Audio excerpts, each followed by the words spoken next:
Lundi, la Libye au bord du chaos, image ici d'un immense incendie de dépôt d'hydrocarbures provoqué par des combats entre milices rivales.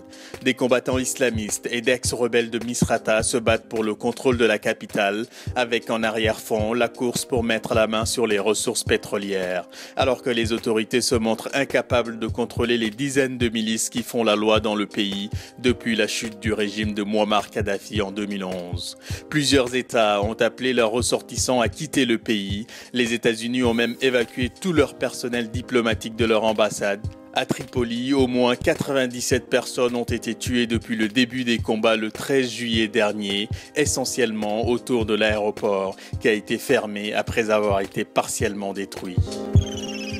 Mardi. Les jours, les semaines passent et les bombardements dans la bande de Gaza ne font qu'empirer. En témoigne cette épaisse colonne de fumée s'élevant au-dessus de Gaza après un raid aérien près de la frontière sud avec Israël.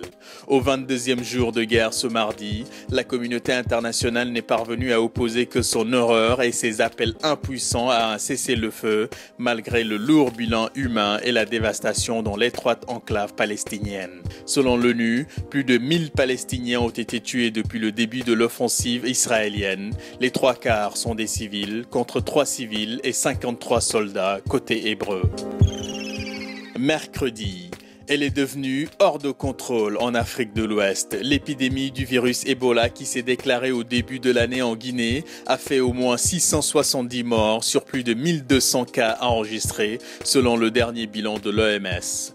Après le Libéria et la Sierra Leone, considérés comme le nouvel épicentre de l'épidémie, les pays voisins sont à leur tour sous la menace du virus. La semaine dernière, le Nigeria a annoncé le premier cas mortel sur son sol, un Libérien en provenance de Monrovia.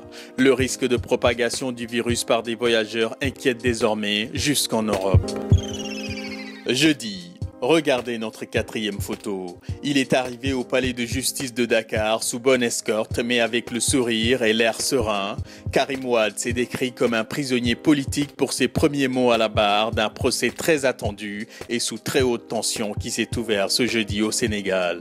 Le fils de l'ancien président Abdoulaye Wade est accusé d'avoir détourné 117 milliards de francs CFA, soit 178 millions d'euros et de détenir des comptes à l'étranger. Après plusieurs suspensions de séance, l'audience a été renvoyée à lundi avant même d'entrer dans le vif du sujet. S'il est reconnu coupable, Karim Wade risque 5 à 10 ans de prison. Vendredi, retour au Proche-Orient où l'espoir d'une trêve durable entre Israël et le Hamas semble désormais plus que jamais éloigné. Entré en vigueur ce vendredi, le cessez-le-feu qui devait durer 3 jours n'aura tenu que 6 heures.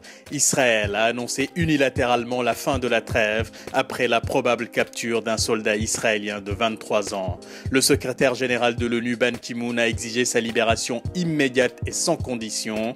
Un peu plus tôt, des chars avaient ouvert le feu près de Rafah, dans le sud de la bande de Gaza, tuant 62 Palestiniens. L'armée israélienne, elle, a annoncé la mort de 2 de ses militaires, ce qui porte désormais le nombre de victimes palestiniennes à plus de 1500 en 25 jours. Du côté israélien, 66 soldats sont morts, ainsi que 3 civils. Ainsi tourne le monde. Bon week-end et bonne semaine.